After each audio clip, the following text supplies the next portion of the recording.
हम ज़माने को पहचानें। ज़माने को पहचानने का मतलब ये होता है कि हम ये देखें कि ख़ुद हम ज़माने में कहाँ खड़े हुए हैं, हमारी फ़िक्र सफ़र करके अब कहाँ पहुँच चुकी है और समाज, माशरा, लोगों के नज़रियात परसीव करने की जो डायनामिक्स है वो कहाँ पर खड़ी हुई है। जिस वक्त आप ज़माने की हरकियात का जायज़ा लेना चाहते हैं तो आपको ज़माने पर नज़र रखनी पड़ती है। आपको देखना पड़ता है कि कौन लोग हैं जो आपको सुन रहे हैं, आप पे तनकीदात क्या क्या हो रही हैं, किस पहलू से लोगों क्या हर्डल्स बन रही हैं आपकी बात को परसीव करने में।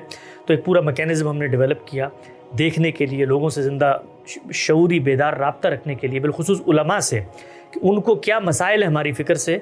तो फिर हमने गांधी साहब से उस नौइयत से इस्तिफ़ादा करके एक पूरा का पूरा, इसको आप कहते हैं इंसाइक्लोपीडिया, डेवलप किया है। पिछले एक साल के अंदर 1150 वीडियोज़ आप यहाँ देख सकते हैं। अल्हम्दुलिल्लाह सुम्मा अल्हम्दुलिल्लाह, गांधी साहब ने सुमर में भी बड़ी जांफिशानी से और बड़ी मुशक्क़त से उन चीज़ों को इस दर्जे में प्रेजेंट किया है कि अब वो रहती दुनिया तक इंशाअल्लाह हमारे लिए एक सरमाया बनेगी।